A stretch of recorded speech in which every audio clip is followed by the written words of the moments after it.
بسم الله الرحمن الرحيم والصلاة والسلام على أشرف المرسلين سيدنا محمد وآل محمد اللهم صل على محمد وآل محمد. Assalamu alaikum everybody. Thank you for joining us. For those who are joining on Facebook as well as through Instagram, there is a typo in the name. That's not the actual name of the program. We're not doing Global Prayer Da'ajoshan. Tonight, inshallah, we'll be discussing Let's Talk Growth and Opportunity in Ramadan. Myself, Berak Hussain, I'm a psychotherapist, also known as the Muslim counselor. I'm based out of Ottawa, Canada. And the lovely sister that is joining us is Alima Dr. Masuma Jafer from London, UK. So we've got 5 hours between us. And also the sister has broken her fast, I have not. So if the energy levels are different, you'll know why. So I just want to make sure, people who are on Instagram, can you see us? It looks like I'm stuck on Instagram. Sister, do you see me on Instagram? Do you see the Insta Ahl al-Bayt? It's not connecting. It's not live? It's not connecting for some reason. Okay, so I'm gonna rejig the, let's see, this should work now because yeah, I don't see it at my end. But I think for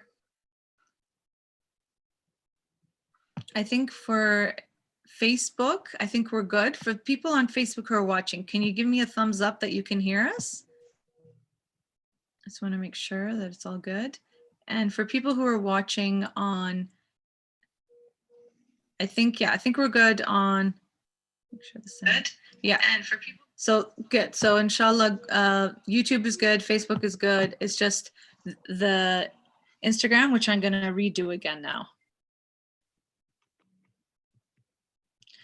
So I'm just going to go live again on Instagram.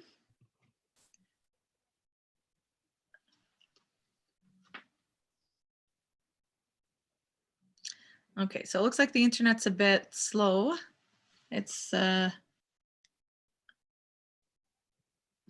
get it started. Just give me 1 second. Ya Ali, yalla, bismillah. Maybe it will work now. Thank you for those who are a bit patient on both YouTube as well as Facebook. And just give us a moment while we get this going. There's always a bit of tech difficulties when we start these things, but inshallah we'll have it going in a second. I think it should work now on Instagram. Yes, alhamdulillah, there we go. Instagram is working now. Do you see me, sister, on Instagram? Yeah.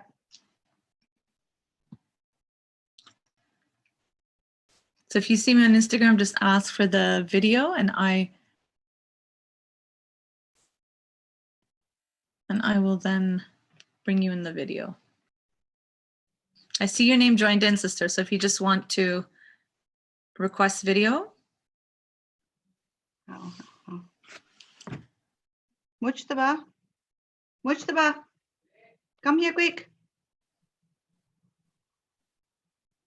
I just want to send the video request. Always love these tech things when we first start. Sorry, how do I request so video? I can't hear you, sister, but how do I request video on this? Looks like all the people in London are in the UK GMT time are joining us. People here, I think, in this part of the world are still kind of sleepy. Yes, I know. So I'll just wait for the sister. This is live. Yeah, it is live. We're just waiting to get all this tech stuff going. I'm just waiting for the request from Instagram for the sister to join us. So first, while we're figuring that out, I'm going to send salams and again, Shahar Ramadan Mubarak for everybody. Inshallah, peace and blessings for everybody, especially during this time. There we go. Alhamdulillah. Gotcha. So you just want to put that ready in front of you and then it'll show both of us on the screen. On the screen, yeah. There we go. Hey, alhamdulillah. All right. We are in. Alhamdulillah, alhamdulillah. Another salam alaikum to you. How are you doing? Alhamdulillah. How about yourself? Alhamdulillah. So again, this is sister well, give the full title, Alima Dr. Masuma Jafer, who not only has education in the Islamic studies, but is also a dentist, which shows you how amazing women we have, and one of the women that I look up to, mashallah, in our community, who's a mother, is a wife, is a doctor, as well as a alima. Who says that women cannot do all of this? This is a prime example, mashallah, that women can do this. And of course, with the right support from the community, from the family, to be able to do such a thing. And a prime example for a young woman to see that we do have amazing boss women like Dr. Masuma Jafer, who I've been looking up to for a long time and had the honor of working with her a few years ago in Toronto, in the Zahra camp there, and also in the UK as well. So thank you so much for joining us. First of all, assalamu alaikum and Shahr Ramadan Mubarak to you and your blessed and your families, inshallah. It's an honor to have you and doing this with you. Alhamdulillah, we've had some few questions, but before I begin, please give a little bit of an intro of yourself and your background and your studies so that people know your background, inshallah. This is the bit I absolutely hate. Sorry. So I think I'm a jack of all trades, but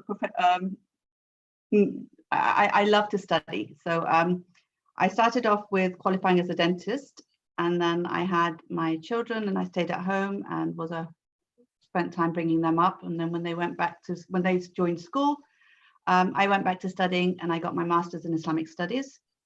We then went to Qom to study. When you say we, like the whole family, yes, my husband, my 3 kids and myself. MashaAllah. We were there for just under a year. We came back and then didn't know what to do with myself. So I was asked to start teaching in Hosea. So I started teaching in Hosea, and then I did a course and I became a Muslim chaplain. So I started working with the women prisoners in Holloway Prison and with the Hertfordshire police, guiding them on Muslim issues and so forth. Are you still practicing dentistry right now? No, I actually gave up dentistry a long time ago. Okay. What do you focus on now? I do dentistry when I go to third world countries to volunteer as a dentist. So I've been with Global Kindness Foundation. Oh yes. A couple of times to volunteer with them, but I don't work as a dentist anymore. And then I got my PGC, which is the teacher's qualification. Mm-hmm. So I could become a teacher. And then I was asked to become the resident alima for Stan. Oh yes, and then in somewhere there I got a counselling diploma as well. That's amazing. And so you also do therapy work as well with the community. A little bit. A little bit, mashallah. Like you said, mashallah, a jack of all trades, and being there for your family, but also for the community. And inshallah, we can benefit from your knowledge and experience tonight when we take a look at the topic of growth and opportunity in Ramadan, but especially in quarantine. So let's talk a little bit about the quarantine and then into Ramadan, inshallah. So how has that been for you in general? How have you been coping with it in the UK? Me personally, or the UK? You're like, what are your thoughts around that topic, and how have you been experiencing and seeing that? Yeah. So I think me personally, I've loved it. I love having my family around. Usually they're very, very busy and doing their own thing. I travel quite a lot, so it's been nice to be at home with the family. Mm-hmm. So I'm alhamdulillah. I'm really, really loving it. I know a lot of people are having a very hard time of it. I'm doing a lot of counselling over the phone with people who are finding it very difficult to manage that sort of not getting that me time, not getting time away from other people's, sort of. So yeah, I think it's tough for some, but there's positive and negative, right? And I think it depends on your circumstances. If alhamdulillah, you're good in terms of your work, you still have financial, like that's not an issue, your family's safe, then, and you have good family relations, then perhaps this is a wonderful opportunity to be able to connect with your family and have that time. I know myself, alhamdulillah, I've been experiencing that. Although my daughter's still in school until one more week left, we are both at home working, and she studies, but she also comments to me, because she's still young, says, but mom, I want to spend time with you. I'm like, but I'm working. And so I find that's a bit of a challenge to juggle, but it's also the reality I think a lot of us are experiencing, what to do when you are working and how to manage that with children at home. I know for our school, it's going to be over in a few days, so that's going to be interesting to see. However, it is Ramadan at the same time.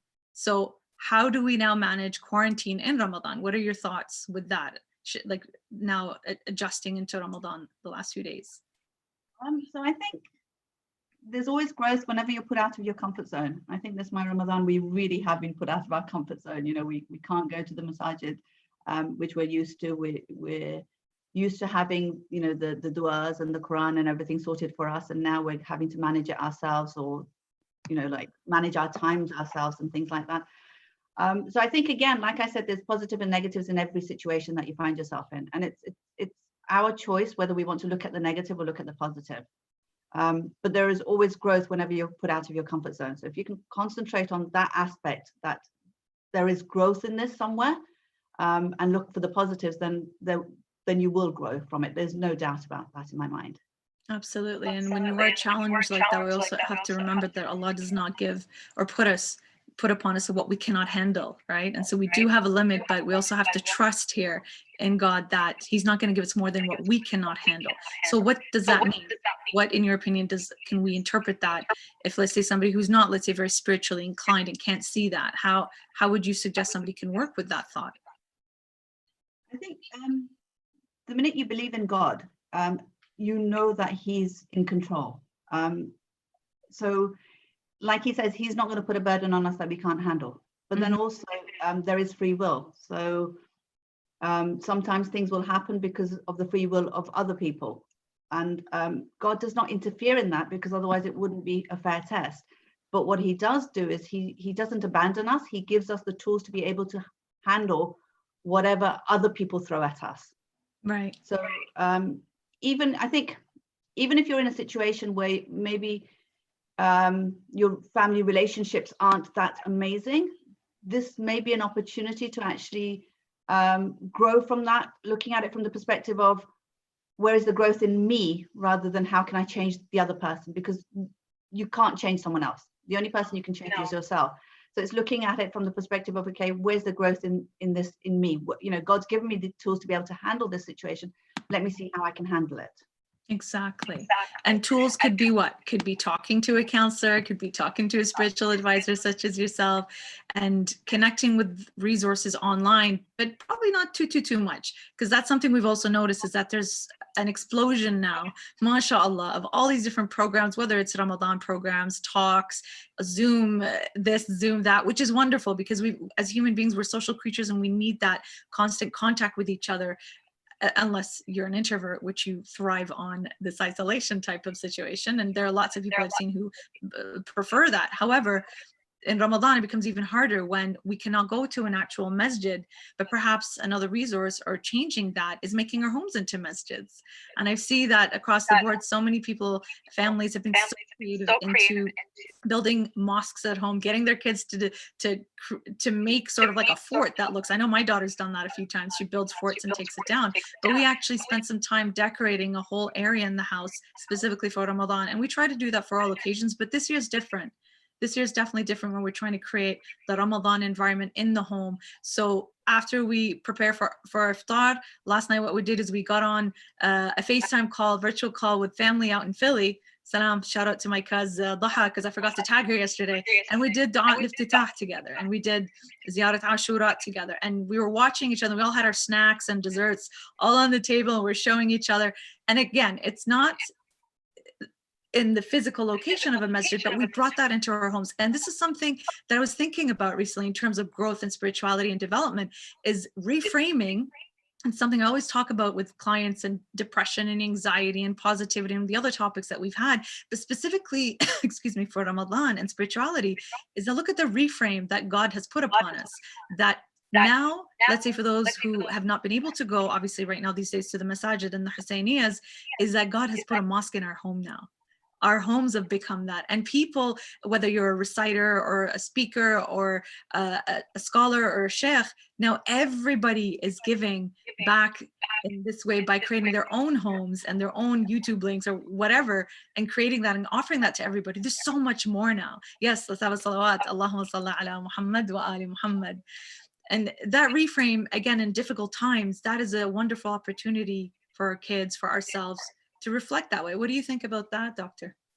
Sure. And one of the things that I noticed when you were saying is that you got in touch with family members, in other parts of the world, which maybe if when the massages are open, we're so busy going to the masjids and doing this and doing that we don't actually have time to connect to our extended family, especially those who are not around us. So this has given us an opportunity to actually connect to them and catch up and remember them in du'as in this blessed month. So there's been, again, like there are so many other things that have come out of it, which we wouldn't have if we had it like we would normally. That's true. And when you mentioned our families being in touch with them, my cousin and I, and even all of us have probably done this, whether it's using social media or WhatsApp, just hi, bye, little messages, sending pictures for forwarding. I gotta, bring the WhatsApp moms here, the constant forwards of messages here. But now we're forced to actually make full-blown conversations with our family. And I know the last 2 weeks, I personally have done that a lot with my cousin, constantly calling each other, no longer just sending, forwarding, but actually having meaningful conversations that have depth and reconnecting again. And we can do that. This is the opportunity to do that. And definitely in Ramadan, even if you're not really energetic during the day, you can still connect and talk about what are you going to cook for iftar? What are some of the initiatives that you can do in terms of charity work? Because this is something that's really, really changed in Ramadan this time, whereas food was cooked in the masjid and the centers, and those who were in need of it, it didn't quite show or say, but they would be there to take the blessings. Now that's no longer there. I've seen different centers are still open to cook. I recently came across that. I don't know if you've seen that, Dr. Masuma, that they've actually kept the kitchens open to cook and deliver this food out to people. Still keeping a physical distancing and following protocol, but they're still doing that to give that. So that's something amazing that the message is doing. I know restaurants who are no longer having sit down, obviously, they've been cooking and giving out food everywhere, and lots of charity groups online, different groups have been trying to raise money to get it where it needs to go to those people who are suffering to begin with, but also especially during COVID right now. So it's amazing to see that, and it's so important to instill that in our children and in our youth and our community, that even though we are grounded at home right now, it doesn't mean that we can stop our amal and our charity, and that's part of our growth as well. Yeah. I think here in Istanbul, what we've done is we've identified some Shia restaurants which may not be doing as well because of all the lockdown and everything. And we've asked them to cook for us. And then we've got the food and packaged it and delivered it to anyone who asks for it. And we've not just kept it to those who need it, but anyone who asks for it. So those who need it don't feel like they're being, they have to sort of ask for something. So it's exactly open for everyone. And I think they've got about 200 houses that they're delivering to on a daily basis. So it's amazing. So much Ma'jureen, mashallah. Stanmore, I've had the honor of being there a few times and working with you lovely people there, and mashallah, the energy there is so amazing, how they've reframed it now, and still in the spirit of Ramadan, Shahr Ramadan Kareem, excuse me. I still have this annoying cough that I've had for the last 6 weeks. I know it's not COVID, alhamdulillah, but I don't have my hot drink. I do have my Vicks here just in case, but I don't have my hot drinks today, not yet, to help. So it's amazing, mashallah, that Stanmore is doing that, and inshallah other centers continue, not just with programming for everybody, because people are thinking we're going to be so bored, we don't have any lectures. La, mashallah, there's so much going on, but we have to, this is another thing in terms of not being overwhelmed and anxious, because there's so much to offer. We get overwhelmed with what to choose, what programs. So I've seen some people say, you know what, I'm just going to select this 1 or 2 speaker or reciter, and I'm going to stick to that for the month, because if you jump all over the place, it's new for us. This is new for us to deal with. And we are in a state of a world pandemic. We are in a state of trauma, so to speak, in a crisis that we haven't come across, at least in our lifetime. So we're all adjusting and trying to figure out how to deal with this and learn from it. And we've said a lot now without even actually getting to the questions, but I've got a few questions online here that I've seen. So let's ask this question here. What would you do when you're away from your family and you can't travel? And this anxiety can make you go crazy. What are your thoughts on that? I think again, it's recognizing that, you know, we're so lucky that we have all these internet, you know, all the internet and everything in front of us, where we can actually connect to them, see them. Although we can't physically be with them, we can actually see them, talk to them. And I think recognizing that du'as are the most powerful. As long as we can pray for our family members, then what is the anxiety about? It's like, you know, you're just hand it over to God. He's going to take hand care it of over in this form. Let's say just Exactly. lift it up. I always do that with my Muslim clients, like lift it up, let him worry about it. And so we need to understand first of all, what is this anxiety? So this is obviously a very personal question to the person, and it depends on your situation. But anxiety could be that you're worried, because fear is something specific. Anxiety is about worrying about things that you're not sure about, or you are unseen. And so when we take a look at that, again, what the doctor said is that you are lifting it to God, doing everything that you possibly can, and trying to break down that fear to look at what is it exactly. When you look at the root of the anxiety, which is the fear, when you look at that root, then you can kind of work with it and say, then what? So what? That's not so bad. I can handle that. So this is a strategy that we use in therapy that I find is effective, not just in therapy, but in our everyday lives, is breaking down to the root of it and trying to figure out what it is. Another question we have here is, so how would you advise to schedule our time in such a way that we gain the most benefit and not waste time that can help the most with our growth? There's a lot of most in there. What are your thoughts on this question? Sorry, what was the question? How do you make the most? Okay, so what would you advise on how you schedule your time in such a way that you gain the most benefit, not waste time, and what can help the most with our growth? So scheduling basically in the best way to benefit for our growth. I think the best way to do it is first know yourself, know what works for you, know what times you work better in. So are you a morning person? Are you a night person? When you're fasting, does it change? Probably night person at that point. Yeah. Recognize, you know, because a lot of people have been coming up and saying that the thing that they're finding the most difficult about not going to the mosque is that when you were at mosque, the last 2 hours went really quickly, and now they seem to be dragging. So again, if you're one of these people who finds that it's dragging, you know, you may want to be really busy at that time, or you may want to just sleep at that time. And again, there's nothing wrong with sleeping. In fact, sleep is an ibadah. In the month of Ramadan, that doesn't mean you should be sleeping no evil, hear no evil, say no evil, do no evil in sleep. Yeah. But at the same time, you don't want to spend the whole day sleeping, because that defeats the purpose of my Ramadan. So it's knowing yourself, knowing what works for you, actually organizing yourself, maybe having a timetable for yourself, and not overcrowding it. It doesn't have to be every half an hour, every hour or whatever, but having like 2 or 3 goals that you want to do it in the day. So, you know, suggestion would be Quran, because this is the month for the Holy Quran. So something around the Quran, again, whatever works for you. Yes. Self-reflection is really, really important, because growth will happen from that. And obviously family time with the lockdown, you'll have, you know, it's something that you want to take the most advantage of. And also my own personal time. Everyone needs their own personal time. Even if you're an extrovert, you do need that personal time for growth.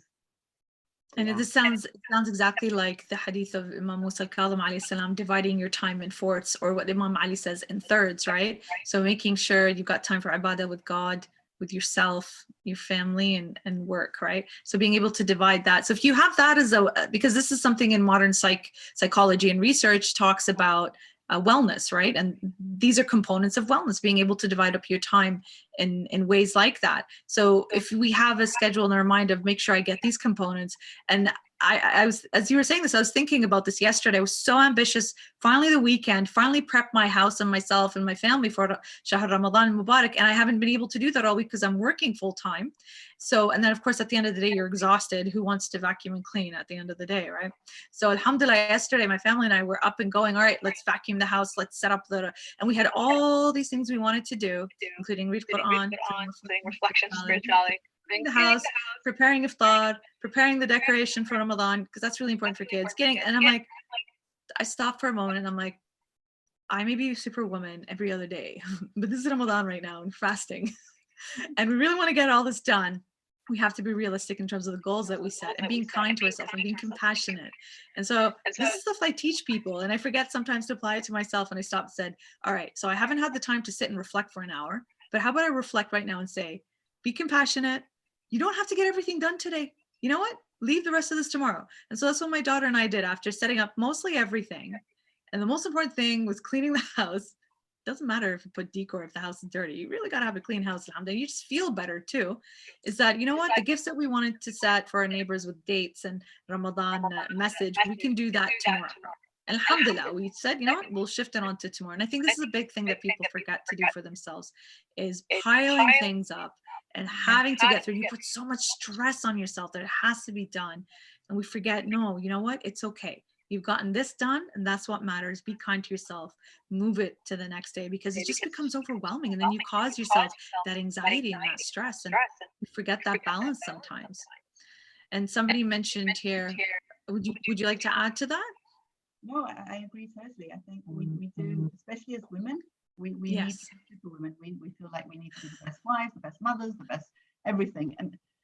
And then it's like, okay, but I haven't done this amal and this dua and this. And it's recognizing again, when you are doing the things like cleaning the house and preparing the iftar and everything, that is ibadah as well. We forget that. There's thawab in that. Yeah. For sure. And I think if you recognize that it's ibadah, then it helps you do it, especially for someone like me who hates housework. It gives you that motivation to want to do it. And secondly, it's sort of, you put that positive energy into it. You're not doing it resentfully. And that really then has an effect on your family as well. That's such an important point you just said. Because if you're overloaded with so much to do and no one's helping and you do it with resentment, the cooking's going to not taste good. It's going to show in there. But that energy, when you do something with love and you're doing it, like when you reframe that and say, this work is actually a form of ibadah to Allah subhanahu wa ta'ala, I'm doing it for him, it changes your energy in terms of how you approach something. I think, reflecting, I think yesterday when I was just pushing, trying to get things done, we reflected on why are we doing this? And for me personally as a mom, it was, I wanted my daughter to see in front of her the beauty of what we can create in terms of the energy in the house for Ramadan, Ramadan Mubarak, because we know in our communities, in our societies, we're bombarded with Christmas, with Halloween, with Valentine's, with Easter recently. And I know it's changed a little bit now because we are, so to speak, grounded in quarantine. However, we see that everywhere around us, and our children who are not in Islamic schools, right? They see that, and we forget to celebrate our own beautiful, whether majalis or mawalid or beginning of holy months. And so when you reframe your intention, why are you doing this? Is it to show off? Is it, showing your family, hey, look what I did, or friends and whatnot? That changes. But when you really rework your intention, for me personally, it was, I really wanted my daughter to get excited. And especially, I have to show this off though. I have to show this off because I'm so proud of her, because it was her first Ramadan as a mukallafa to begin the fasting. And she did it, mashallah. She got through it. So really wanted to honor that and celebrate. And I think it's so important to show that to our kids. And I know your children are way older than mine, so that's kind of like old news for you. But for me as a new mom of a mukallafa, everything and regarding to salah, wearing the hijab out publicly, doing the prayers and the du'as rather, and fasting was a beautiful thing to watch.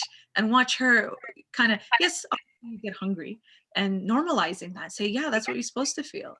And then she said, now I really know how the poor people feel. That was just blew me out of my head.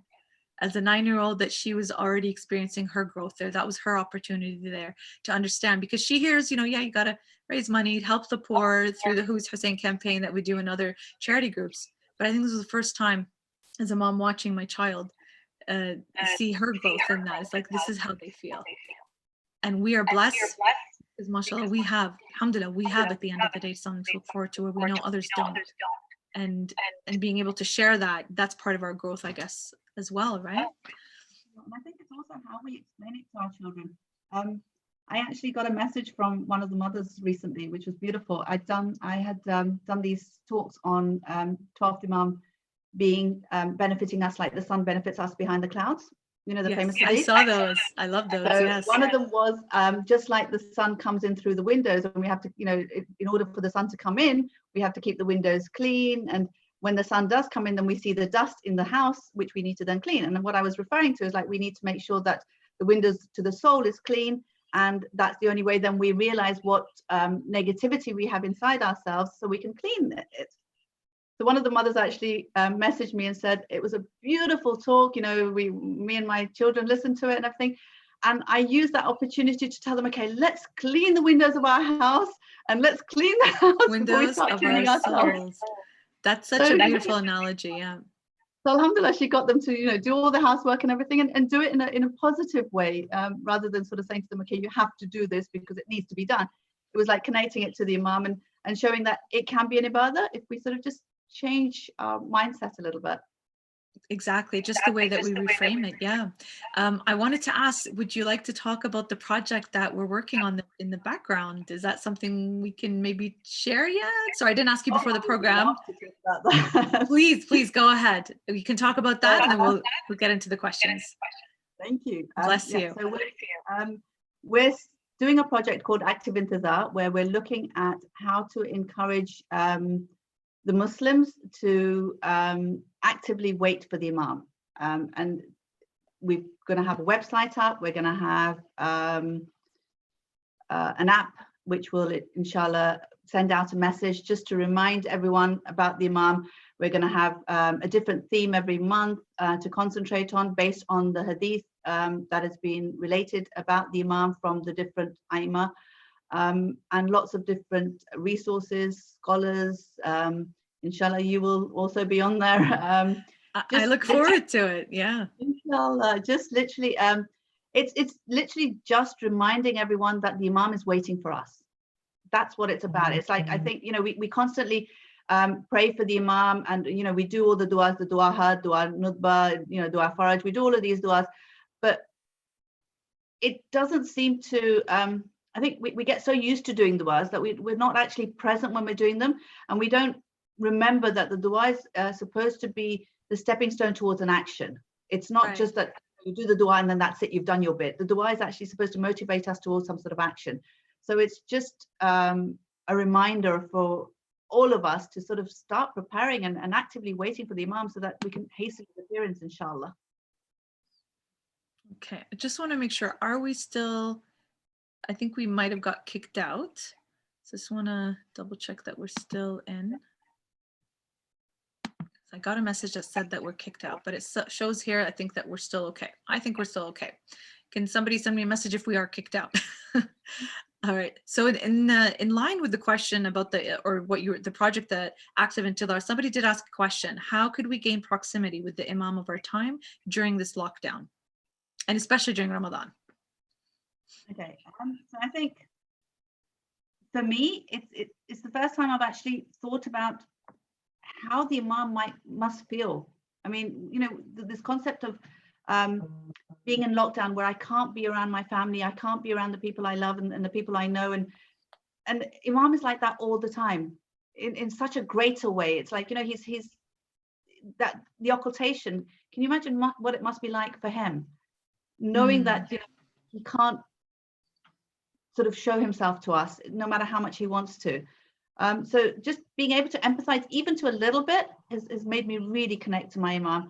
I think the second thing is as well, this is the first time where the whole world has been affected by something. Yes. And every single time when, you know, whenever we were told that, you know, when the Imam comes, it's going to be for the whole world. It's not just for the Shias, it's not just for the Muslims, it's for the whole world. Right. And this has sort of made me realize, you know, it just makes you think, wow.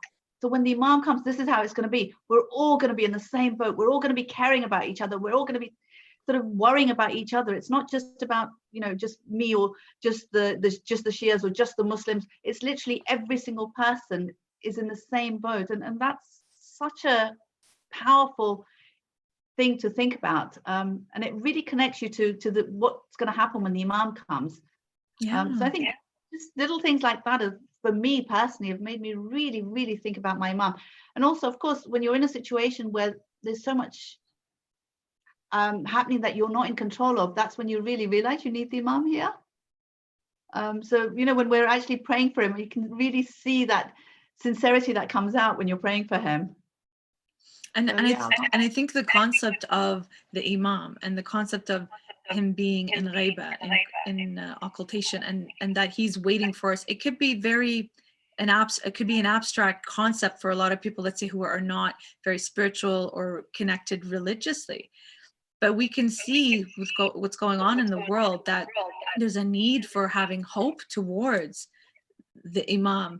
And what does it mean for us to connect with him? And I love the concept that you and the other people who developed this new initiative, active intilar, active waiting, because waiting through your du'as, that's between you and the Imam. But what does it mean to be active? And especially, you don't have to be a scholar to be active. You as the lay person, what does it mean? For me, from a mental health perspective, is to be the best of your abilities, be the best in terms of making the balance that you need in all areas of your life, so that you can be at your full optimum best to be able to give in the name of the Imam, right? To be ready for him. So taking care of your mental health and your physical health from my perspective, wellness and a psychological perspective. And so if we all can have our own reflection and interpretation of what that means for us, then I think that that's how we can be active in our intidad for the Imam. And this relates to the next question somebody put here, and I'm going to post it here. The doctor says to spend time on self-reflection. Can she elaborate? And somebody mentioned earlier, what is self-reflection? So every time I mention this is the same question that comes up. So this my Ramadan, I've actually, every single day I'm talking about self-reflection and guiding people through what is self-reflection with practical ways of self-reflecting. So yeah, every day from 7 to 7, sorry, we start at 7 and it goes on to 7:30, but my talk is from 7:20 to 7:30.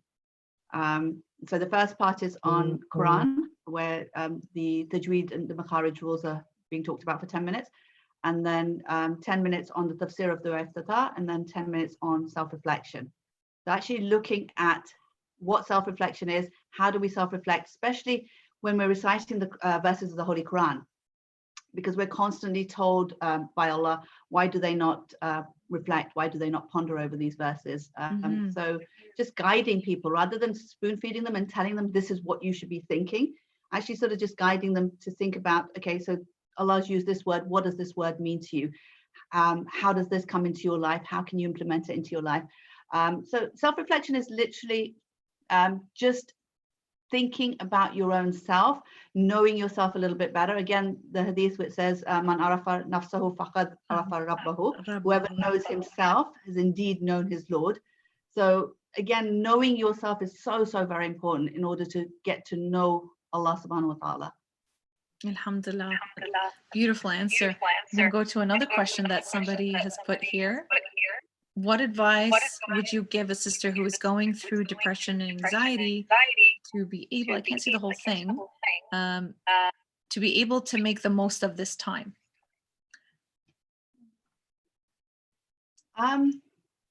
Okay, so I think first and foremost, you need to get medical advice to ensure that the depression is not something that is to do with hormone imbalance or something more severe, which you need, you may need medication for. So that's very important.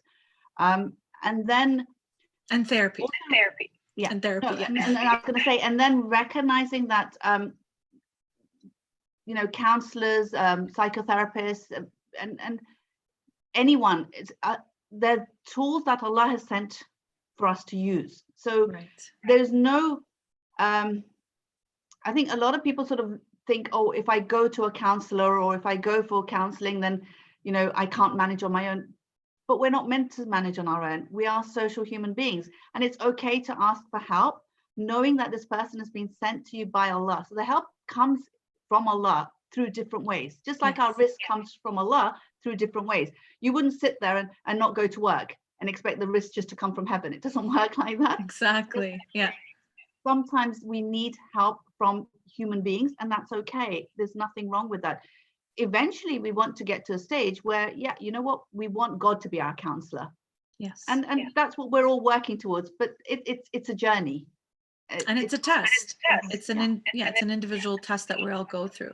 So like the doctor was saying, please seek the medical psychotherapeutic support that you need with depression, anxiety, whether it's medication or actual therapy, but also to use spiritual aspects in terms of being able to lift it to God. Oh, my laptop is finally working. That's why you hear the echo of the sounds. I heard my echo.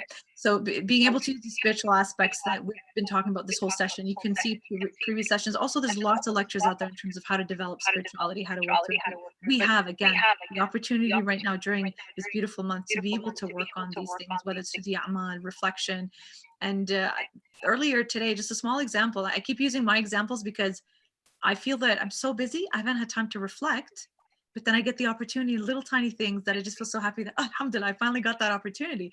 My daughter and I were reading Quran earlier today after Salatul Dhuhr, and we got her Quran storybook from the school that has illustrations. But even as an adult, when we go back and look at these illustrations and the tafsir and the interpretation, it gives you another meaning to something again and again and again. You think you know it, but then when you look at it through the eyes of another medium, in this case, a child, we're looking at in Surah Al-Layl where it talks about if the more good you do, the easier for more good it is that you can do. So you give, then it makes it easier for you to give. But then when you don't give, right? It holds you back. It makes it harder for you to do good. And I found that so amazing. And you think about that again for growth and spirituality and opportunity. Have you noticed that when you give, how good you feel? It's a form of altruism that you're doing good for others. You feel good when you do good. And that's what we say that for people who are dealing with depression, volunteer. I know it's hard right now to do the normal volunteers that we do, right? But volunteering if you can online, volunteering by cooking and things like that. So inshallah, post-pandemic, just like we were pre-pandemic, volunteering in a home with children, with sick kids, with the elderly, volunteering in a group like who is Hussain or other charity groups. When you do good, even if you're dealing with depression, when you do good, naturally you start feeling good, which allows you to do more, to give more. Just like that beautiful ayah in Surah Al-Layl says that the more you do, the easier, the more good, the easier it becomes for you to do more. Hence, you feel better, right? And so this can help you also alleviate some of the symptoms of depression by engaging yourself with meaningful activities, which can reduce the feeling of suffering as well. Someone saying Ziyarat Ashura, of course. But again, we always say that when somebody is dealing with depression or anxiety or dealing with, let's say, suicidal thoughts, we cannot go to them right away and say, go read the Quran, go read the dua. That's not going to work. You can't say that as somebody who's had a heart attack or has broken their leg or their arm. You have to deal with it medically first. Stabilize the person. That way, when the du'as and the Quran comes as part of the ultimate holistic healing, then it will work. It's not going to work immediately. Again, just like the analogy of physical illnesses, we've got to take care of it first, stabilize the symptoms, the person, the pain, and then we can work on the spiritual stuff, which will have a huge impact. Inshallah, this answer from both of us has helped the sister who has sent this question. Can I just add on to that? Sorry. Please. You mentioned doing good and volunteering and everything. And I think sometimes, especially in lockdown now, where it's very difficult to get out there and actually do volunteer and stuff. But I think one of the ways that we can do good is dua, to actually pray for others. And again, that takes the focus off my own grief and what the anxiety and the stress that I'm feeling by focusing on what other people are going through. And also what it also does is if I'm talking to Allah, it connects me to Allah. So I'm doing dua, but my own personal dua, where I'm actually talking to the Creator. So it has a lot of positives. And one, it connects me to the Creator, which is what I need, but I don't recognize I need it. So I'm doing it in order to help others. Right. So I'm actually talking to my Creator and doing dua for others. And whenever you do dua for others, you get so much more in return. So there's so much benefits in that. And so you're actually doing good. You're thinking of others, and we're told, whenever you're going through a hard time, think of those who are worse off than you. So you're doing that as well. So there's so many benefits. And I think doing good should start off with dua. And again, dua is what motivates you towards action. So then you will actually then come out. And because initially when you're feeling depressed or when you're anxious or something, it's very difficult to get out of the house to actually go and volunteer. So the dua will actually help you, motivate you to actually then go and do something where then you will be around people and volunteering and so forth, inshallah. Inshallah. That's such a beautiful reframing again during this time, as you can't go out and do good acts to feel and help you. Just the power of the dua can go a long way in lifting your spirits and giving goods and prayers. You know, a lot of people who are sick right now, families who are struggling also with the virus. And when we invoke dua in their names, that's such a beautiful energy that we're sending off and sending to them. And that's giving and volunteering of yourself to others, inshallah. I loved how you reframed that. That's so powerful and so beautiful, especially during this time, right? And it comes back. It comes back because you feel good and you know, inshallah, we say, Ya Allah. Especially like sort of, I'm fixated on Surah Al-Layl today because of my reflection with my daughter on that, because we kept going over and over on it. By the way, those who were following Shia broadcasts, if you just go on Shia broadcast, my daughter and I took it over for the last 24 hours, and you'll see our shenanigans, including beautiful things like reflection of Surah Al-Layl. But in there, I remember what stood out for me. What we're saying is that we don't want anything except for it to be accepted. And that's so powerful as well. And inshallah, our du'as can be accepted, especially those who are sick and who are struggling with the virus right now. For anybody who is in need of du'a, of course, but especially during this pandemic that we are in. Thank you so much, Doctor. I have another question here. It's funny, I haven't even gone to the actual questions here, but I think we're answering it as we go along. So which timing of the day do you recommend to nap when we need to? And which timing is good for studying? So I think this comes from a student. I think it's very personal. It really depends on what works for you. I work better at night, so I will stay up till Fajr. MashaAllah. But then I find it very difficult to sleep in because I feel like I'm wasting the rest of the day. So then I'll wake up early in the morning and then you're so tired. So it really depends on what sort of person you are and what works for you. I mean, some people are you know, early risers and they can stay up after Fajr, and that's brilliant as well. You know, you're told that the best time for dua is between Fajr and sunrise. So if you can stay up between that time, then that's a brilliant time. Or just before Fajr to be in Ibadah, then doing Salatul Layl or, you know, reciting Quran or whatever works for you, again, is really good. And again, for those who are students, those who are mothers who've got lots of other things going on in their lives, frame it in your mind to realize that what you're doing is Ibadah. I think a lot of the times we get so worked up in when we're in holy months or holy days, when we feel like we haven't done the amals or the duas for that day or that night and everything, and we haven't not done it because we're lazy. We've not done it because we've got other commitments, other responsibilities, and carrying out those responsibilities is an ibadah as well. Yes. So one of the things that I constantly tell parents is, you know, the night of Qadr, Laylatul Qadr, is such an important night in this month. It's such a holy night. There is so much barakah and blessing in that night. But you know, we will only receive the barakah and the blessing if we are awake. If we sleep through the night, then we won't receive it. And it's the same for our children. So even if your children are not baligh, keep them up on that night.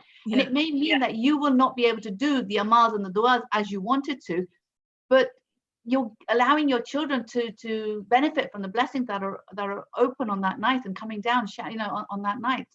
So just thinking of it from the perspective of, I'm sacrificing myself for my children. How can that not be an ibadah? Absolutely. Yeah.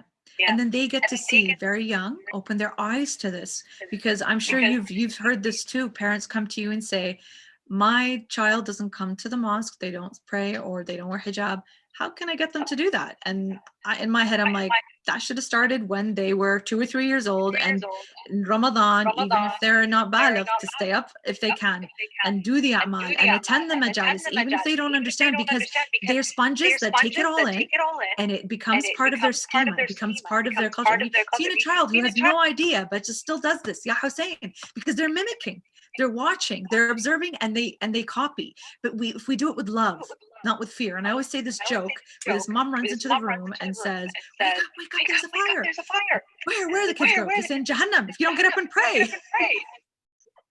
And this instills the fear of God, not the love of God in our children. I think a lot of families, probably old school, you know, are probably going about it the wrong way.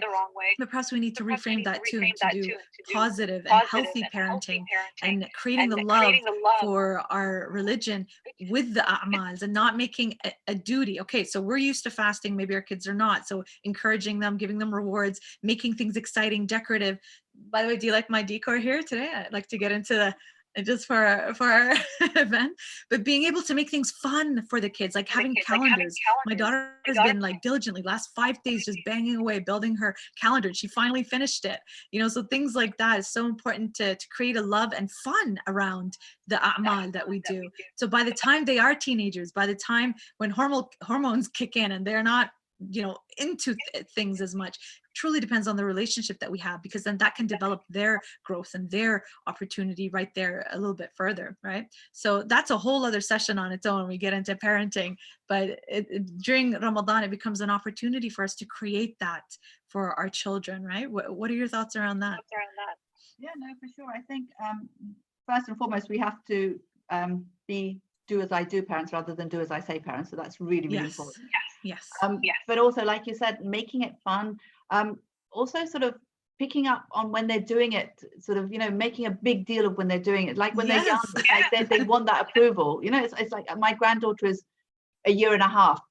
And every time she does, you know, Ya Ali with her hands up, we're just like, yay, that is so amazing. You know, it's like, Nare Haidari. Yeah. And it's amazing. It's like, or when she's doing Ya Hussain, you know, it's like little things like that. We make such a big deal of it. So even when she's done something that she knows is wrong and she's going to get told off, she looks at us and she goes, and you're just like, okay. That's so sweet. Actually making a huge deal of it.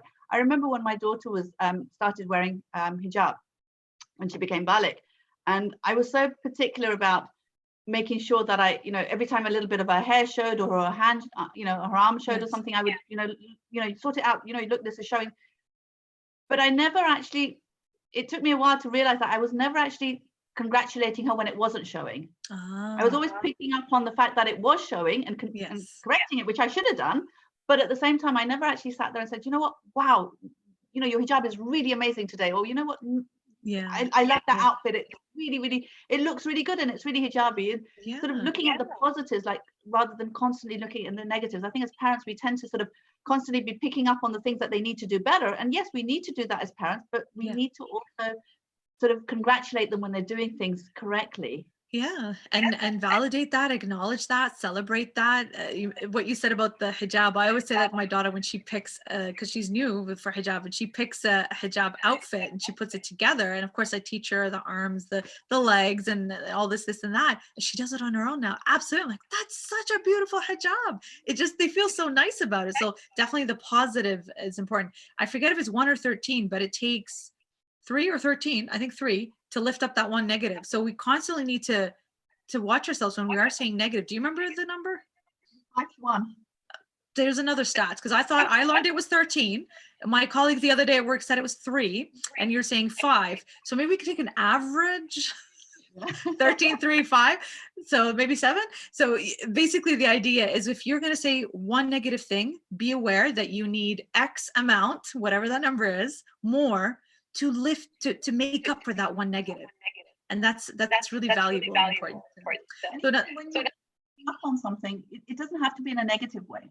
Yes. It can be sort of like, maybe you didn't notice a little bit of your hair is showing. So it's like you're not even making it a big deal. Right. Just letting them know, sort of thing. So it's again how we do it. I think as parents we get so stressed about things that that stress sort of comes out in our words and the way we sort of react to certain things. But it's reminding ourselves that whatever we focus on, that's what's going to grow. So if we focus on the positives, if we focus on on what they're doing right, then that's what's going to grow. That's what they'll do more of. That's such a beautiful and important observation. You said grow, and I noticed the flower tree behind your head just flourishing. So keep that in your mind. Those who are watching, remember the flower behind Dr. Masuma's head, right behind her, the flower, and whatever you focus on, that's what's going to grow. That's such a beautiful way of looking at it. And so here's a question. What advice would you give a convert struggling to embrace Islamic traditions?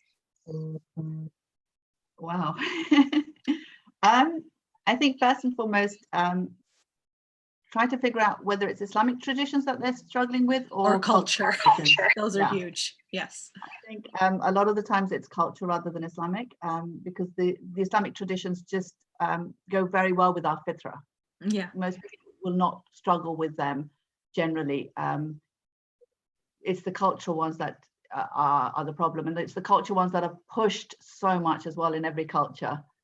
So I think it's finding out, it's actually asking, is this Islamic or is it cultural? And I don't think there's anything wrong with asking that. I think one of the things that I really, really benefited from when I did my master's was realizing how much of what I knew as Islam was culturally based, and all the things that I absolutely did not connect to in Islam was culture. While I was growing up was culture, not the Islam. Amazing, amazing. And I think, like you said, your fitrah knows what's right or wrong in this sense, and it grows and learns, and your intuition, and then you learn about it. And this is such an important topic, and bless all of those converts who this year is even more challenging, but here's another thing. Everyone else is in the same boat as you now, in the sense that we're finally understanding what it's like to be somewhat in isolation. But there's so many different challenges. So that's a whole other topic in terms of converts and struggle during Ramadan. But bless all of those converts, mashallah, who've come to Islam, who've embraced it. We also have to be aware in our communities how we've pushed converts away because of culture. Abusing parts of the religion, twisting it around, using it to your advantage, and just, again, this is a whole other issue and topic because I've dealt with it with people, and I'm sure you have too, in terms of how this can push people away, not only from our own faith, but new converts. The interpretation of Islam as culture and forcing that and pushing people away is just such a sad thing. And we see so many people who leave Islam, and then people talking about, oh, this person has taken off their hijab, or they've left their religion, or this convert, oh, we knew they wouldn't be able to handle it. And I think it does come from judgment in people. And I've seen it from people who've come into Islam perhaps for the wrong intentions, for a girl, for a guy, not for Allah subhanahu wa ta'ala, because the guy and the girl could go away, but then what's left, right? Again, I think, yes, it may start off with the wrong intention, but that doesn't mean that it can't be corrected. Again, our intentions, God is so merciful and so loving that he allows us to constantly correct our intention. So, you know, even if you start it off with the wrong intention, that doesn't mean that you can't correct it and make it for Allah subhanahu wa ta'ala. Absolutely. Maybe the person was someone who sort of helped you to move towards God, and you didn't recognize it. And then until you sort of connected to God, then you realize that, yes, he was the medium or the tool that God had sent. And you know, for the family members who have people in their family who are marrying converts, you know, help them convert, and recognize that you're bringing another one into the fold, and that's beautiful. It is. And it'll only happen if the whole family gets behind them and actually helps them and makes them part of the family. Because to be, you know, a convert, revert, or whichever word you want to use, actually gives up a lot. I mean, you know, their lifestyle, their friends, their families, it's huge. It's honestly, it's like when I think about it, I don't know whether I'd have the strength to be able to do that. And maybe that's why God made me a Muslim, because he knew I wouldn't be able to do that. I don't know. But it's recognizing that they're giving up so much. So we need to actually bring them into our fold and actually make them part of our family, you know, of the Muslim family, and truly make them our sisters and brothers in faith. And this is by the example of the Prophet Muhammad sallallahu alaihi wasallam, how he embraced the early converts, right? And he gave such status and power and respect. And we can see it, for example, with the revert of Bilal al-Habashi. When he became Muslim, he became the mu'adhin, and he was a man of color. Like, look at the importance that the Prophet gave to somebody who was a convert. And yet we see in our communities, I don't want to focus on the negative, but also the reality as well of the struggles, right? So it's so important. Just as the revert has embraced our faith, we have to embrace them back. And I have to give a shout out to one of my dear friends who this year has been embraced by her new Muslim family through her husband, who have just taken her up and gobbled her up and just loved her, because she's such an amazing person who didn't start out with that, subhanallah. But like you said, she found through her fitrah, she connected through Islam and made her fiance more religious and spiritual through her journey, subhanallah.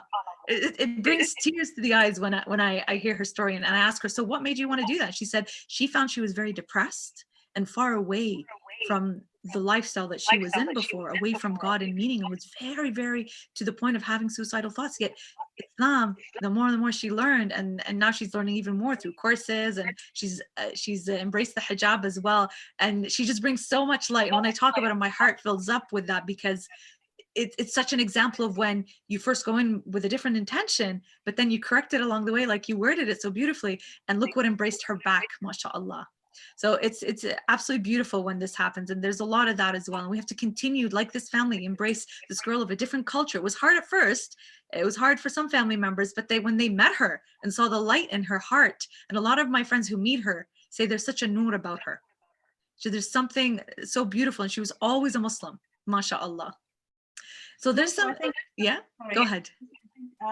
Recognizing that every culture has positives and negatives. So Yes. looking for the positives in the other cultures as well, so you can take them on board and actually maybe grow from that as well. So maybe rather than looking at this person, you're helping this person to grow and become a Muslim and come closer to God, think about how they're helping you grow. What can you learn from them? Yeah, and I think as Muslims, sometimes we've just gotten used to our rituals and routines. We don't really think about, because then the questions come, so why do you do it this way? What is the meaning of this? What's this? And we're like, it's Laylatul Qadr. You're supposed to lift the Quran on your head. Do you actually have an answer for that? Or why is it that you put your hand up here for dua al-faraj? What does that mean? And so all of these questions, almost like a child, when they ask you these questions, things that we're so used to, we forget the spirituality and the meaning behind it. It's an opportunity for us, for our growth as well, to rethink. I know as a mom of a young child, constantly getting questions about God, and I'm like, don't know, but I'm going to send them to my scholar friends, but it's a challenge for us. It becomes an opportunity for us to think about, why is it like that?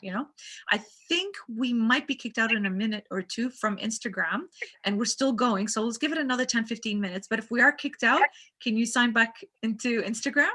You'll be okay with that? Awesome. Okay. So yeah, it's giving me the 2-minute count now. So it's going to kick us out in 2 minutes. And then if that's the case, we'll just go back in. So another question here that I thought was really interesting is, and we may not be able to answer it right away, but what is the best method to develop growth in thoughts? Specifically in thoughts and in your mind. Okay. So first and foremost, recognize that you are in control of your thoughts. I think a lot of the times we forget that. We've allowed either our minds to have free reign over ourselves. So we don't even recognize what thoughts we're having. The mind just does what it wants and we allow it to do that. Or we allow others to tell us how we should think. So I think the first step would be to recognize that the mind is an organ that I am in control of.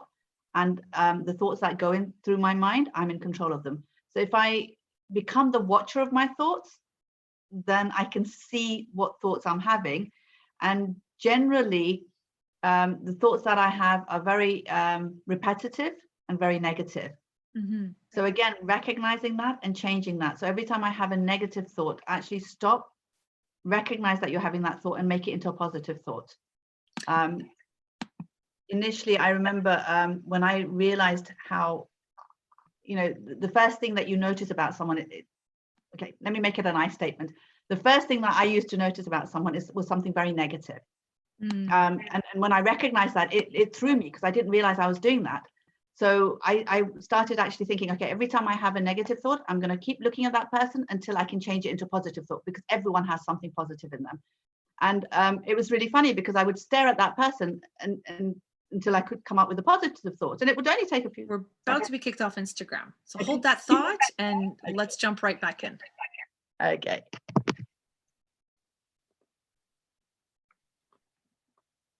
So thank you for those on YouTube as well as Facebook. It's such a good question. We want to make sure that we capture that. So I'm just getting back into Instagram, and we are live back into Instagram.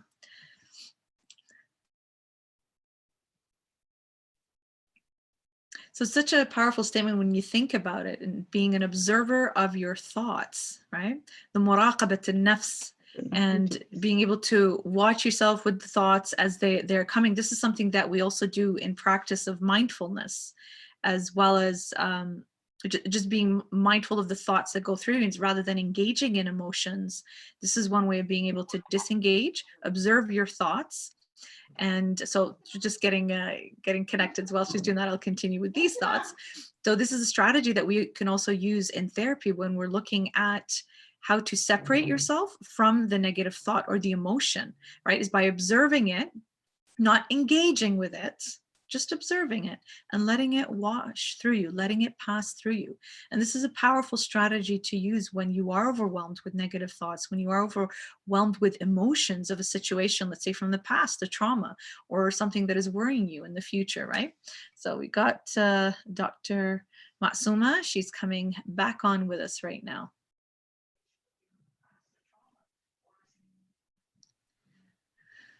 Assalamu alaikum. No worries. Welcome back. Welcome back. So I was just continuing the thought from a psychotherapeutic point of view in terms of being able to observe your observe your thoughts from a mindfulness perspective by not emotionally engaging with, especially if you're dealing, let's say, with past trauma or something that's upsetting. People say, how do I not get involved with this? And the idea here is that you can observe your thoughts, watch your thought in terms of muraqabat an-nafs, which is what we have in spiritual Islamic terms, but observing the thoughts and let it kind of float by like a cloud rather than emotionally engaging. So I was just throwing in the psychotherapeutic perspective until you came back. Go ahead, please. Yeah. Yes, I was saying how I would then watch that, look at that person until I could change that negative thought into a positive thought. And the funny thing is, every so often someone would say to me, why are you staring at me? Because I would be looking at that person. But by then I'd already thought of a positive thought, so I could actually share it with them. Because it doesn't take that long. It literally is a matter of seconds. Again, recognizing that, it really threw me when I recognized that about myself. And again, that concept of self-reflection comes in. So if you don't recognize these things that you have within yourself, then how will you ever change and grow? So yeah, it's really important to realize that I am in control. So you're saying that you would, when you see, not you, but in general, that we automatically look at and think about people in a negative way, judgment, rather than, so what you do is you take a moment to look, reflect, think positive, and then share it with them. Is that what you're saying? If they ask me. If they ask you. Why are you staring at me, doctor? Exactly. Oh, it's because you've got such beautiful eyes. Or, oh, I love your smile, or whatever. Oh, that's lovely. Alhamdulillah, yeah. So I think it's again, it's recognized. It's literally the example I normally give to people is, if I sat there and I just started sort of smacking you with my hand constantly, and you turn around and you say, what are you doing? And I'm like, I can't help it, it's my hand. And you're like, of course you can control your hand. Right. It's the same sort of thing. I can control my thoughts. It's just I've not realized that, and I've not taken control. And practice, because that requires a lot of practice. It's not, so I'm sure someone will throw out the question, so what do you mean take control, like self-reflection? That could be a whole mindfulness psychology or spiritual course that you can take, but the idea is practice and routine. The more you do that, the more your neural pathways in your brain, just like a muscle, develop and recognize it and become comfortable with it, then it becomes second nature or more natural for you to do. So being able to practice that, watching your thought, watching your emotion from a distance rather than jumping to it. And another strategy, and the counselor Anissa, Sister Anissa Diab, and we talked about this a few times in the sessions that we've done, is perhaps breathing in the moment. Or what you do is you watch that person and taking a moment away from the negative emotion or thought. So just breathing, grounding yourself, that will allow you to respond rather than react, inshallah. It's a really good question here. Sorry. No. Sorry, I'm so determined to get through people's questions, but please go ahead. Go ahead. The best time to actually start this, which will again motivate you quite a lot, is just before salah. So actually sitting there maybe with a notebook or something in your musalla, in your with your musalla, and actually just sitting there just before salah, just a few minutes before salah, and just watch your thoughts. And just again, like you said, just let them pass through your mind. But there'll be some thoughts which won't pass. They'll just hang there, or they'll just keep coming back. And for those thoughts, just writing them down, because again, writing them down means that you've sort of acknowledged that they're there. So then they will be able to pass through. So if you're feeling a lot of emotions because someone said or something that someone's done, it's very difficult then to let that thought pass. So just writing it down allows you to then let it pass, because you've acknowledged it. And I think your mind needs to know that you've acknowledged it, sort of thing. Sorry, I'm sure you know better. No, I love that, because right now I'm before iftar, so my brain cells are just woohoo, so you're reminding me. And that's so true. This is a strategy actually we use with people who are dealing with a lot of anxiety or depression, in terms of, there's a name to it. They call it the daily thought record. And it's a beautiful strategy, exactly what you're saying. And you're recommending to do this for spiritual reflection before Salah. And this is something that you can do anytime as well if you are experiencing high emotions or thoughts that are making you feel bad. So you write them down. What event caused you to feel a certain way? What are the emotions are, rating them 1 to 10, and then write down all the negative thoughts. You're allowed at this point only. Write down the negative thoughts and then observing what kind of fallacy and distortion is this? Are we making feelings facts? Are we personalizing? Are we catastrophizing? Are we rejecting the positive? So labeling the thought or the emotion and then reworking it. Okay, so reconstructing that into a more positive. What could you tell that negative thought? So I'm such a loser because I tripped. No, you're not a loser. I'm not a loser. That was actually funny. So replacing it with a more reasonable thoughts. Yes? Yeah, I think also the reason why I said to do it before Salah is because when you're trying to connect to Allah, that's when all the thoughts come into our minds. And it's really difficult to concentrate. Where are my keys? Looking for keys. Have you heard of that joke? Go pray. You'll remember. Astaghfirullah. So, you know, by allowing your thoughts to pass through your mind at that moment, then it allows you to concentrate on your Salah. And the other thing is as well is, yes, look at and work through those thoughts.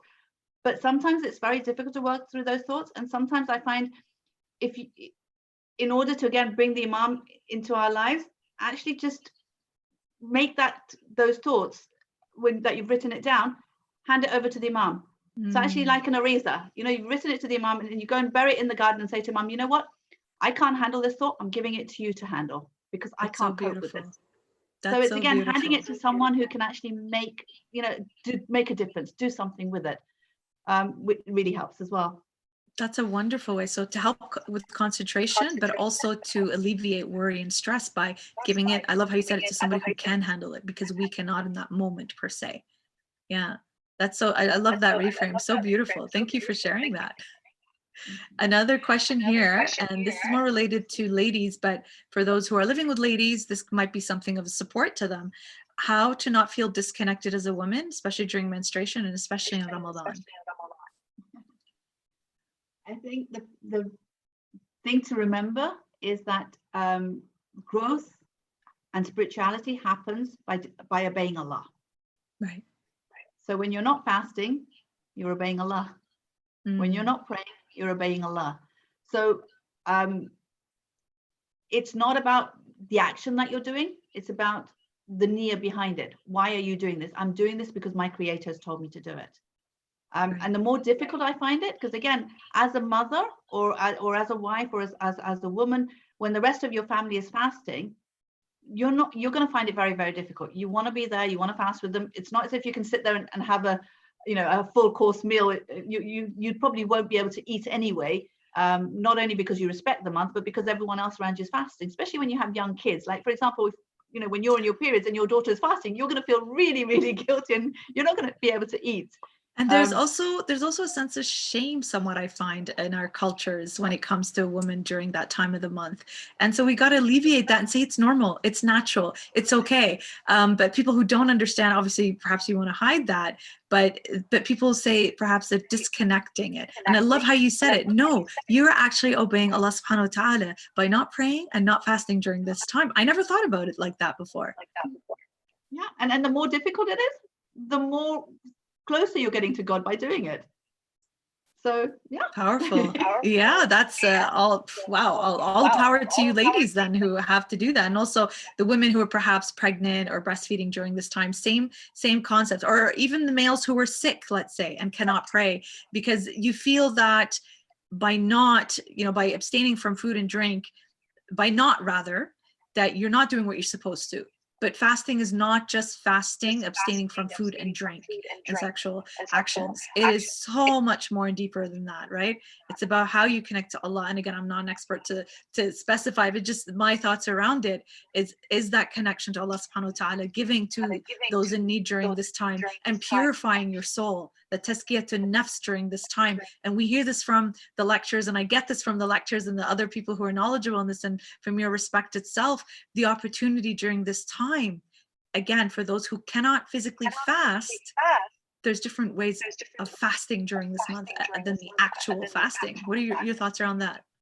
Yeah, no, for sure. I think you said about, sorry, I'm just going to pick up on something that you said about those who are pregnant and those who are breastfeeding. I think the tendency is that if you're pregnant and you're breastfeeding, then you don't have to fast. Again, it's If you not cannot. correct.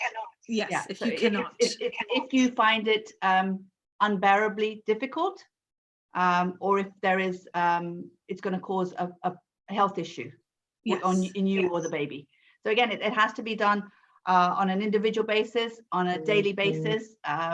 You know, you have to decide, because no one can tell you that this is the, obviously you will get medical advice, but then you have to make the decision in the end. So just bear in mind that just because you're pregnant or you're breastfeeding, that doesn't mean that you don't fast full stop. If anything, there's imagine the spirituality that's going into that child, whether you're pregnant or you're breastfeeding that child, while you're fasting and connecting to Allah, and then, you know, taking care of that child. So bear that in mind. I think, you know, just to clarify that. But yeah, you're right. The fasting is not just about hunger and thirst. It's a lot more than that.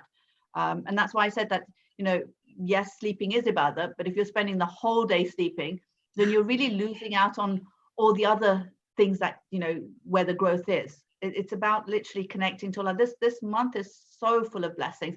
It's, you know, it's like someone told me, it was so funny. I was talking to someone and they're saying it's like when you go shopping, and you've got, say, £10, and you go and buy something for £10, or but if you go in the sale, you get a lot more for that £10 than you would if you went at normal times. And it's the same sort of thing. The little that you do during this month, it's like a sale. It's like you get so much more. You just have to literally go. It's like there's no point all in the having sales. Exactly. You have to physically go to the sale and actually buy the stuff. So it's the same thing. I have to be physically awake, spiritually awake rather, not physically awake, spiritually awake. Yes. To be able to get all the bargains that are available in this blessed month. That's such a great analogy, the discounts, right? The other day, right before Ramadan, somebody in a WhatsApp group sent a message, Shaitan left. You know how somebody leaves a group, it shows this person left? I love that. It says Shaitan left. And I'm like, that is a great way of greeting people. Send Shaitan left. And also remind ourselves, yes, during this month, we have the opportunity to grow ourselves even more by not engaging. And somebody asked this question here before I get to the one on the screen here, is how do you fight desires? Well, Shaitan has left, and we know that the heaven doors are wide open and the hell doors are closed. There's your opportunity right there. So how can you spiritually work with that? How do you fight desires? First and foremost is recognizing that it's from within yourself. We as human beings like to blame others. And it's usually Shaitan that we blame. So this month we don't have the devil made me do it. The devil made me do it. So I think against the self-reflection is really important to recognize, hey, hang on a minute, it wasn't Shaitan, this is from me, from within myself. Right. So it's recognized, it's sort of thinking about, why am I being pulled towards this desire?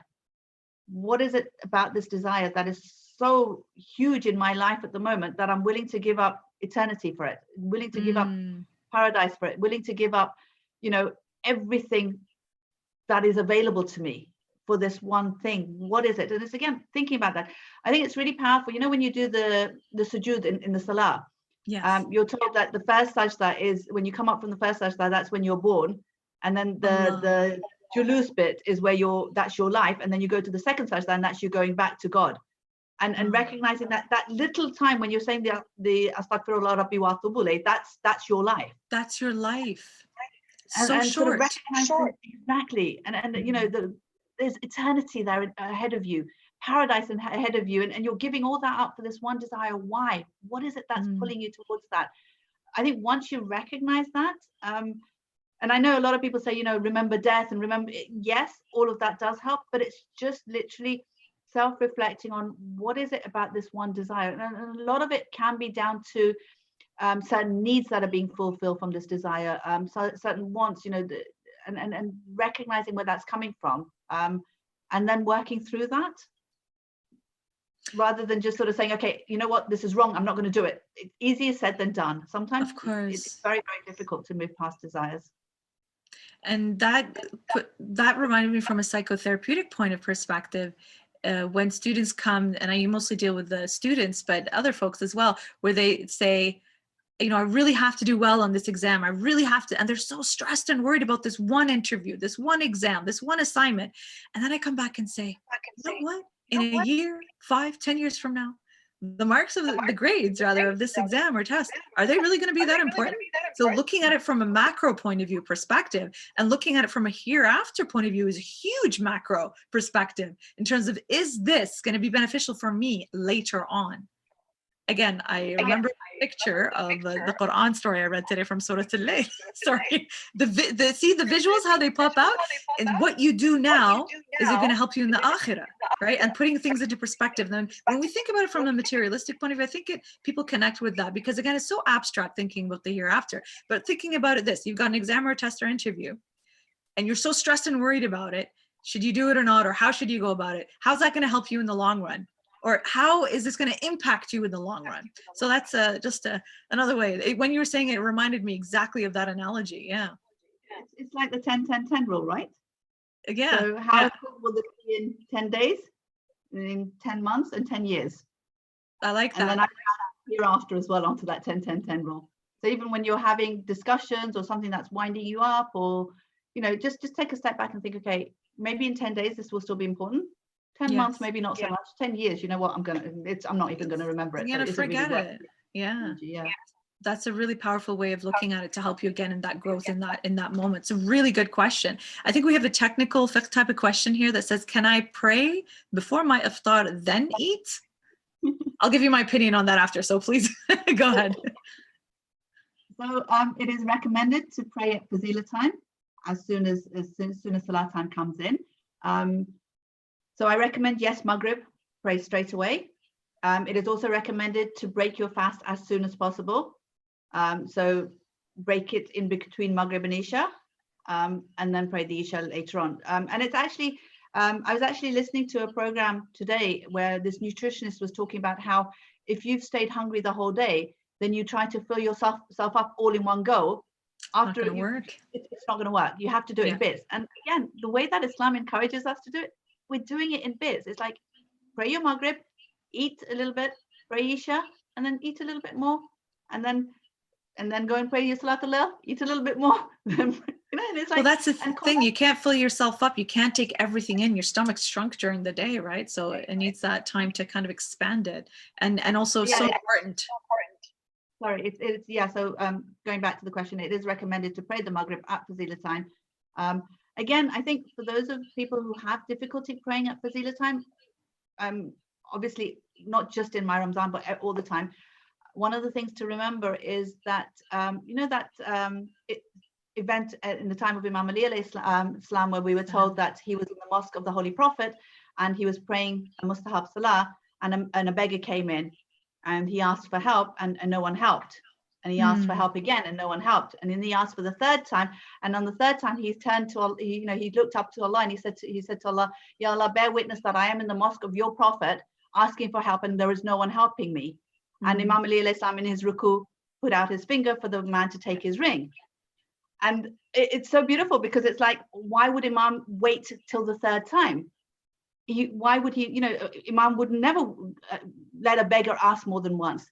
But it's because he didn't hear him the first 2 times because he was praying, he was connected, you know, he was talking to his Lord. Right. But when the beggar connected to Allah, because Imam was connected to Allah, he heard him. And then that's why he then gave him the ring. So taking that, thinking about that at fazila time, my Imam will be praying his salah. Now that's imagine so when I say the second salam, whereas where I say ashhadu an la ilaha illallah, no, oh, my mind's gone blank. Sorry. Assalamu alaikum. Assalamu alaikum. Assalamu alaikum. Abid as-salihin. Yeah. The second salah where you give it to the best of the servants. The mu'mineen, yes. Who is the best of servants other than the holy Imam who's alive? So if you're sending salam to him and you're connecting to Allah, when he's connecting to Allah, imagine how he'll hear that salam and imagine the response that you will get back. Can Why we have would a you not loud want to say salawat? Oh, that's so beautiful. Allahumma salli ala Muhammad wa ali Muhammad. That's such a beautiful way of connecting it. Is that if you prayed at that time, you're connecting to the Imam of your time who is praying at that time as well. That's so powerful. It's like you're Yeah. both connected to Allah. It's amazing, and the spiritual Through the energy Imam. from the Imam. Okay, Inshallah. so can I disclose how I do it? Because I'm changing that after hearing this. It's just made me look at it a different way. What I do, because I've noticed when you eat it all at once, you just feel really bad after. Everybody's different, of course. I find I break my fast at Maghrib right away with the laban, the yogurt drink and mint, a few dates, have my soup, and then go pray Maghrib. And while I'm praying and doing the du'as, and I come back, pray Maghrib and Isha, then come back and have the rest of the meal. I find it's easier to take on. I'm going to try it differently today because I do want to pray at the same time as my Imam. I want to connect. That's such a beautiful way. Maybe as I'm doing my, I hear the adhan, I'll just break it and go pray at the same time. Inshallah. So another technical question. We're going to wrap up in a few minutes because I know people in Eastern Standard Time, they're going to break their fast in about 20 minutes or so. So I prepared myself. I got my food up on the stove ready to heat up because I made a lot the other day. So I prepared ahead of time. So the question says, Salam, can anyone not fast because her father doesn't allow her? When it comes to what God has said, then no one else takes preference over that, be it your father or be it your husband. You have to respect your parents, but there's a difference between respect and total obedience. Total obedience is only for Allah. So it's important to recognize that if whoever it is telling you to do something against what God has told you to, then you have to disobey them in order to obey Allah. Mm-hmm. I think this question is probably coming from an angle where it could cause problems in the home if, let's say, probably, I don't know, revert home or non-religious home where the person wants to fast and their father is telling them no. So how do you handle that? We know, yes, you're supposed to follow God first and foremost, but how do we handle let's say, the familiar situation with something like this? So again, it depends on the age of the person and the relationship that they have with their father. If they're able to talk to their father and explain to them, even if the father feels bad, as long as you're doing it respectfully, then there's nothing wrong with that. But explaining to them why you need to do what God has told you to do, and then the concept of that you're going to your grave and he's going to his grave and he can't take on your sins, and the importance of following God. And also, I think a lot of the times whenever we're put into a difficult situation, we forget that God is there and God will help us in these situations. And I think that's really, really powerful to constantly remember. You might find one of the things to do is not to rub their faces in it. So again, not constantly sort of reminding them that you're doing this, which they don't want you to do. Right. So having that conversation, telling them why you're going to do what you're going to do, and then trying not to constantly be showing them that you're not doing it their way is important. It's tricky, yeah, when you have different family function or dysfunction, right? And that can be tricky sometimes. But alhamdulillah, wa shukr, inshallah, this answer was able to help the person who asked it. I was going to ask another question, but final question, but I'll just jump to the one that came on the screen. Is it better to pray Maghrib first, then break fast, or break fast and then pray Maghrib and Isha together? I think she already answered that, but please go ahead, yeah. So you can break your fast with a kajur or with water or whatever you need to, and then pray Maghrib. Again, it is better to separate the prayers. On a normal daily basis, if you can pray it separately, it's better because then you're connecting to Allah 5 times rather than 3 times. And also, I think as Shias, because we're used to connecting the prayers together, when you only pray the one, you feel like something's missing. So you'll actually do more taqibat. You may actually do more du'as. You may actually take time out and pray, and do the tasbih of Bibi Fatima Zahra alayhi salam. You may actually maybe do a qaza salah with that as well, because you're so used to doing the two, and it feels a bit weird to just do one and just get up off the musalla. Right. So you're more likely to do more du'as. You're saying like more opportunity here for spirituality, basically. Yeah. So it also recognize that because you're used to doing it together, you may forget that you haven't done the second one. So Don't make a forget note your that you Isha. haven't, set an alarm, or wear your watch on the wrong hand, or something that feels uncomfortable, so you remember that this is a reminder that you haven't prayed, or tell someone that remind me I haven't done my Isha, or I haven't done my Asr. Exactly. So it's important, yeah. So it's important to recognize that. So the best way to do it would be, if you need to break your fast with something small, then do that. Pray your Maghrib at Fazila time, so you can be breaking a fast while Adhan is going on. Yes. Something like a glass of water or khajur or something. Pray your Maghrib, and then go and eat properly, and then come back and pray your Isha, and then you can go and have your dessert after Isha. Something to look forward to. Oh, alhamdulillah. Healthy though. And one final question, we're going to wrap up inshallah here. And the question, I think it's such a good question, because sometimes it could be happening and you're not aware. And the question is, how can we know if you have grown spiritually? Okay, so the way I look at this is by looking at the mission statement of the Holy Prophet. Now, when the Holy Prophet was asked what he had come for, why he had come, he said it was to perfect the distinction of akhlaq. So he didn't say, I've come to teach you about God. He didn't say, I've come to teach you how to pray or how to fast or how to do Hajj. He did do all of those things. He taught us about God. He taught us how to pray and everything. But his mission statement was to perfect the distinction of akhlaq. So the aqaid, the knowledge of God, the understanding of Allah, the ma'rifah of Allah that we gain from our intellect and from our heart and from reflection, and also the fiqh, the following of the rules, help us to improve our akhlaq. So you're getting closer to God if your akhlaq is improving constantly.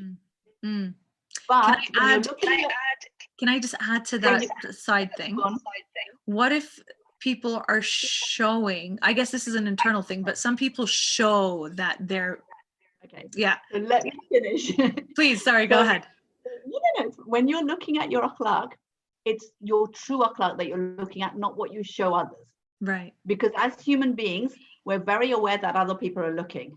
So for example, me having the title of alima, I know that there's a certain way I'm supposed to behave. Now I've put that on myself, and I've allowed other people to put that on me as well.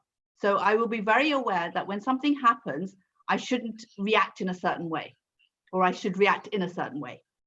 I have to say, you are amongst the coolest alimas I know, who wears jeans and rocks your outfit, and who doesn't necessarily wear the abaya on the head. I was so shocked when I first met you. I'm like, we were in the same room. I'm like, you're wearing jeans? She goes, yeah, we have to relate to people. It's not all abaya all the time. There's a time and place for it. And sometimes I take my abaya and wear it publicly. So I just thought it was so cool that you were amongst the coolest alimas I know. Bless you. Sorry, interrupted. Go ahead. Wow, thank you. So it's recognizing my true akhlaq, and my true akhlaq is my first immediate, without putting my brain into gear, reaction to any situation that I'm put in. And when I'm looking at that, I'm not necessarily looking at my actions, because I'm very quick to adjust my actions depending on what people are around me, but it's looking at my thoughts. So when I notice my first immediate thought that comes with any sort of situation that I find myself in, I will know what my true akhlaq is, and I will know how close or far away I am from Allah. I will know where I am on my spiritual journey, and therefore I know what to work on and how to sort of get closer to him. So I may actually find certain akhlaqi traits that I need to work on, but also sort of recognizing, you know what, if my akhlaq's not changing, why is the fiqh not affecting it? What am I doing wrong? Am I not being present when I'm doing the salah and the du'as and everything that I'm doing, or am I doing them incorrectly fiqh-wise? You know, what is it why is it not having an effect on my soul? Because it should have an effect on my soul. Right. So it's important to recognize that there is a problem in my akhlaq, and what's causing that problem, and actually what part of the akhlaq do I need to change as well, and maybe manually change that rather than waiting for it to automatically change as I move closer to God. So this is where the muraqabat an-nafs comes in. There's a really great model when I was doing my psych research years ago, and I still use it now, by Imam Ghazali, and attributed to change through Kashani, where they talk about that muraqabat an-nafs, the observation of the self and the different. So you make a contract with yourself. What is it you want to change? You do the muraqabah, the observation. You go through it, and you give yourself a consequence, or modern psychology we like to say reward, right? And what you're gonna do, if like, what are you gonna do to change it if you don't accomplish that? Like how you can change it, and it's just amazing, like that, like how you can work through that. Yeah. 30 days in this my Ramadan, these are all the things that I'm talking about. Tafakkur, tadabbur, muhasaba, muraqaba, musharaka, all of these things. Yes, really, that's really it. Those it's like a model that you can work on to change behavior, whether it's spiritually or actual physical behavior. So thank you so much for answering that. There seems to be one last question here. Are there any books you recommend for Shia Muslim women that are available in the West, especially about akhlaq, marriage, and children? Do you have any at the top of your head? There is one that's been written about marriage by Abbas and Shine Merali. That's the one I was just thinking about too. Yes, that one. It's on alislam.org. It is there. So if you look it up, it's there. Yeah. And I think there's a really nice akhlaq book that's been written by Sheikh Amini as well. Again, if you go into alislam.org, there's a lot of books there. It depends on how you like it written and what works for you. So looking at it from that perspective, but there's lots and lots of books on alislam.org. Wonderful resource, inshallah, for your growth opportunity this holy, blessed month of Ramadan. I wanted to thank you from the bottom of my heart. It's such a lovely conversation. I felt like you were right here next to me. And a lot of beautiful comments from the people who joined in, who said that you were so knowledgeable and so easy to listen to, and they enjoyed listening to you. I love just being in your presence. I miss being in your physical presence. So it's so nice being in your spiritual presence like this, dear sister. And inshallah, again, what was the name of the project? Active Intibar. So watch for it. There's gonna be a launch on social media as well as a website. Is that correct? We're looking to launch on Laylatul Qadr, so please pray that we're able to do that, and just pray that it actually is something that will help all of us hasten the appearance of our Imam, inshallah. Inshallah. And just before we end, inshallah, we can finish with the dua you can recite for us. I want to send a special thank you to Bronze Digitals for designing the amazing poster and all the posters. They approached me and said, we'd like to design for you. So look at the beautiful blessings, how it comes around like that. And I also wanted to thank those people who helped with the technical setup of everything. And just trying to remember, is there anything else anybody else I need to forget other than your beautiful self? Oh yes, just want to give a heads up, inshallah, next Friday evening, 6 p.m. Eastern time, 11 p.m. UK time, we're going to be talking physical fitness during Ramadan. The next day, inshallah, and you'll see the poster, so I'm not going to say who it is yet. Inshallah, next Saturday, we're also going to be talking about nutrition in Ramadan as well. That's important. And also talking about how to manage all of this during Ramadan as well. So watch out for the posters on Insta Ahlul Bayt. We'll also be sharing them around for lovely programs like this and talking to people. Next weekend is all from the UK. So it's going to be late nights for next weekend, inshallah. And again, thank you again from the bottom of our hearts for joining us. Inshallah, let's all of us recite Dua al-Faraj in honor of the Imam, inshallah. Bismillah ar-Rahman ar-Rahim.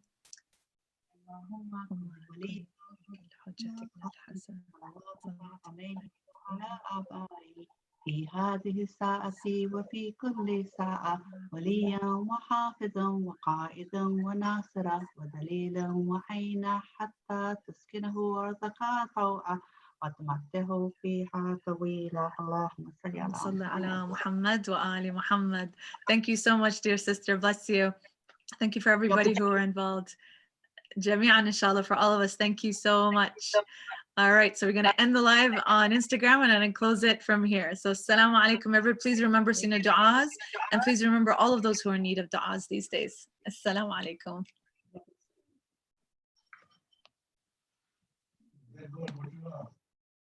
What's the time?